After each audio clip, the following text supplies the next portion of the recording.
back to the Floyd Wagstaff Museum on the campus of Tyler Junior College for this week's Coffee with Kevin, and we are joined by 20-year veteran, head women's basketball coach, architect of multiple national tournament trips, and a legendary career at Tyler Junior College, Trina Tillis Hord. Welcome to Coffee with Kevin. Thank you. Thanks. Thank you for having me. And a coffee drinker, so I appreciate you being a coffee drinker. Most definitely. Black, or do you put? I need it to be strong. Okay. Just like my man, black and strong. I want it strong, and I want a certain hue. So I pour until I get a certain hue. Two Splendas. Oh wow. Oh yeah, I'm a Keurig girl. Okay. I want that coffee, and I want that coffee taste. Okay. I love it. First thing in the morning. I'm with you.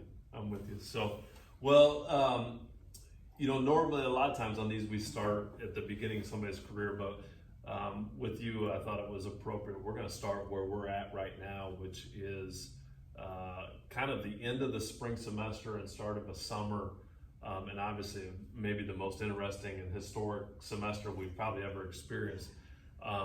But for you and our women's basketball program, I think everybody's experienced this COVID-19 thing uniquely.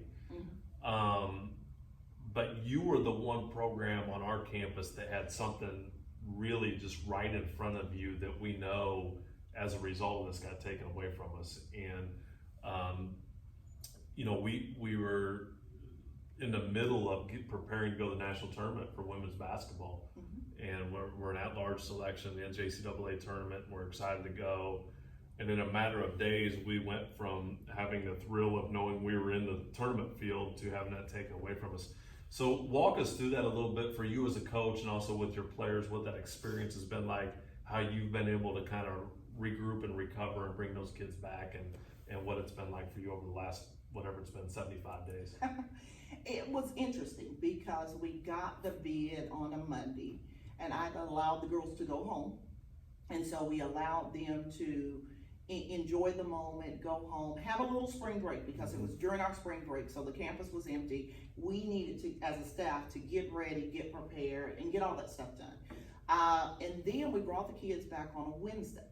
And in bringing them back, we've had practices. We did 2-a-days that Wednesday, and then on that Thursday, I got the call from you in the middle of a practice, and I said, my boss is calling me. I'll call him back in a few minutes. And then our trainer, Eddie, was here with us, and he said, Trina, it's Kevin. He picks up the phone. I'm like, oh God, what did I do? What did the girls do? Did we get in trouble this quickly? And you got on the phone and you were telling us, we've got this situation going on. And I remember saying to you, what do I do? And you said, I guess we stop right now and do what we need to do. And pretty much what we allowed our players to do is we didn't hold them here. We just allowed them, the ones that could go home, we let them go home. We let them go with their families, and we said, we'll figure this out, because at that time we had that April 20th date. Right. And so we said, we'll send them home. We've got 20 days. We'll look at least until April 1st and see what we do. We'll come back and reevaluate it on those days. And then we had a few kids. We had a few international kids that were still on campus, didn't have a place to go. So we allowed them to stay here, and the city of Tyler did a great job of helping us feed those kids. And we didn't just throw them off the reservation just because things were going on. And so we sent those kids home, only to get home and find out this is more serious than we thought it was going to be. Therefore, now no longer are we going to the national tournament. Now we're not coming back going to class. And I've got multiple kids from out of state, and we allowed the kids to come back and get their stuff in the dorms that could, but then we had kids, the dorm housing had to pack up their stuff and send it back to them. So it was we got waylaid with this. And all of our plans, they didn't just change, it was just a halt. Right. And all of a sudden, at a time during the year where I'm normally on the road and we're hunting and pecking and we're looking for that next great player, we are now sitting at home, and you're trying to do that next great player from home and trying to figure out how do we get this done, and utilizing technology and utilizing our resources. And pretty much we're just playing with our pants on fire, trying to see what's going to go on and what's going to happen next. And so many significant things came from the COVID-19 experience. We lost a lot of people. We lost coaches. My daughter-in-law lost her mother-in-law. She also, her husband got COVID-19, and she's an ER nurse. So, personally, it's hit home Right. for me, and therefore, I take this really, really, really serious. And we've had a lot of adjustments to have to do with it. Sure. It's funny you say that, because I think sometimes we, as coaches or in athletics, it's often forgotten that we're humans too, and in a lot of ways, because we care so much about our players, that our focus is always on our players and on our student athletes, but we're dealing with it as home.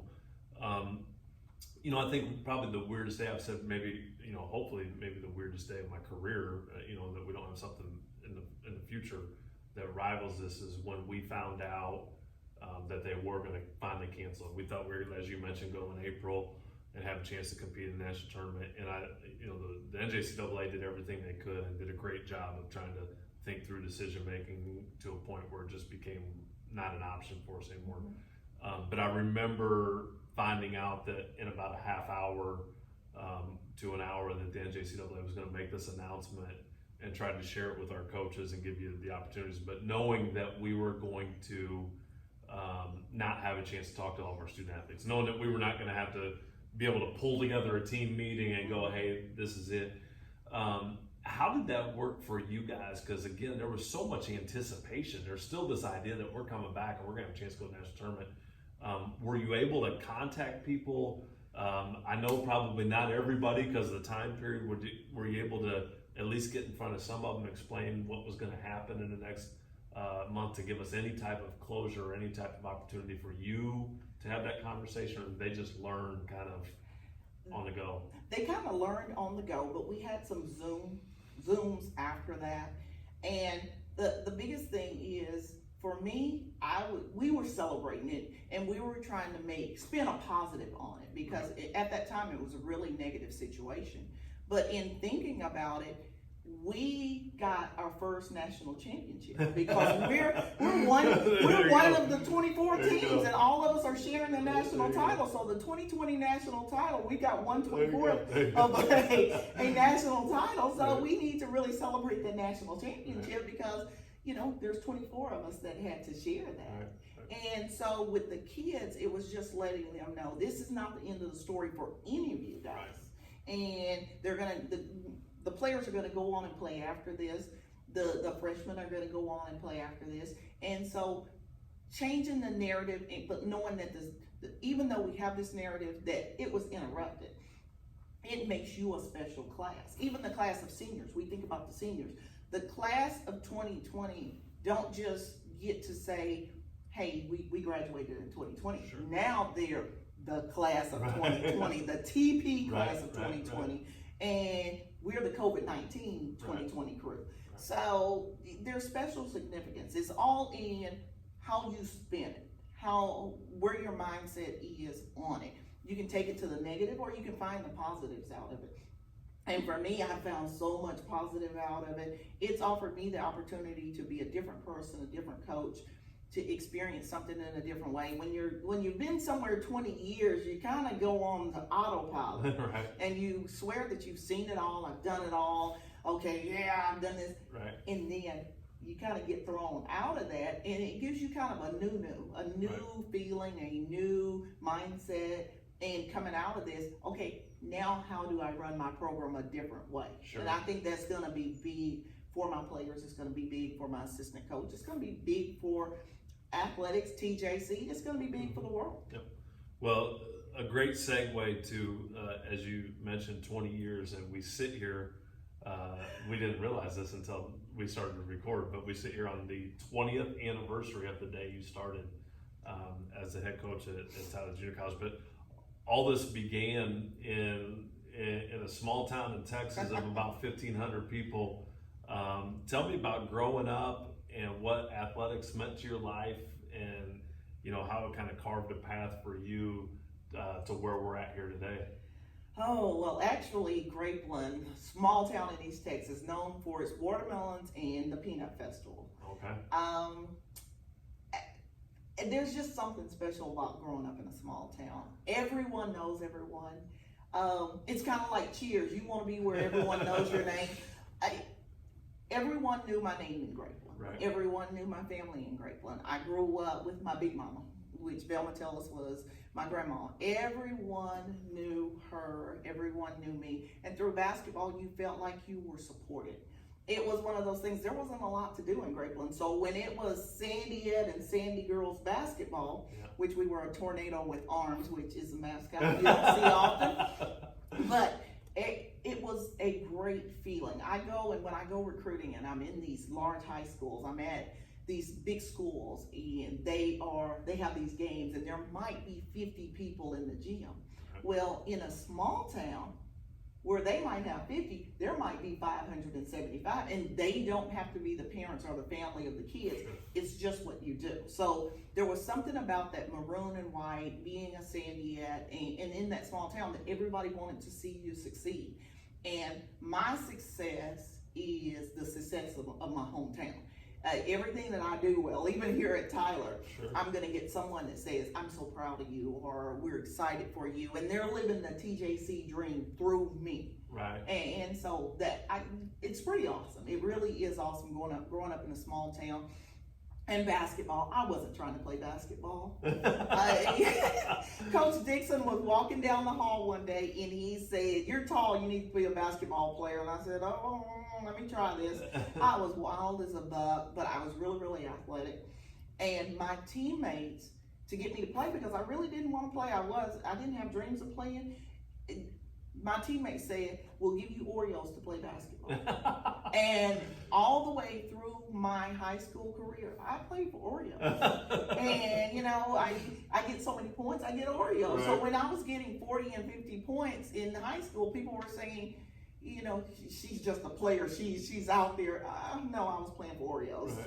But it afforded me the opportunity to go to college at Stephen F. Austin and get 3 degrees and really, really be able to hone in on my education. Because without that orange ball, I don't know where I'd be right now. So through a little orange ball, I've been able to travel the world, live in Barcelona, Spain. I've probably been to every state in the United States, either through basketball via Grapeland, via Stephen F. Austin, via University of Arkansas, via playing in Barcelona, Spain.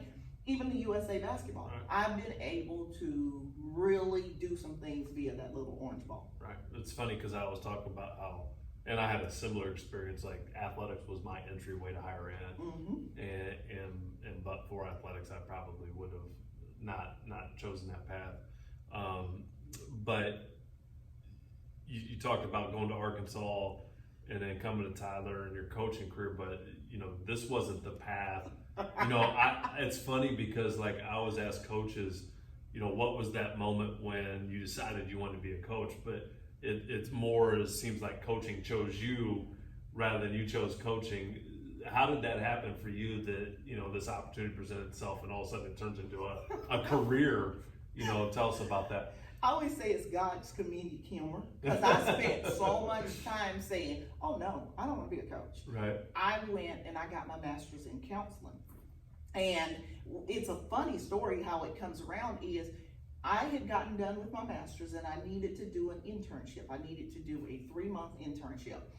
So Leanne Riley, who was the coach here at the time, asked me, would you come and be my assistant coach while you're doing while I was doing my internship? So I got an internship in Tyler, started working for Leanne. I was going to be her assistant coach. I had moved into Claridge Hall, with the hall that my players live in right now.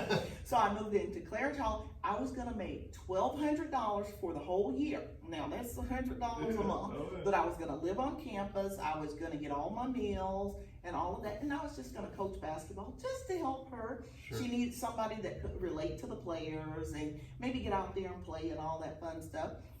Got here, started doing that, moved in. I think I was here for probably about 3 weeks, and Gary Blair needed an assistant coach. And he called me, and it went from $1,200 a year to $30-something thousand a year. And I was like, maybe I need to think. So the dollar signs got me, and I said, you know what? I'll give this college basketball thing a try. Right. Still, I was going to University of Arkansas just as a recruiter to help recruit players to Arkansas. Still wasn't worried about coaching or per se, and so went over there, did that for 4 years.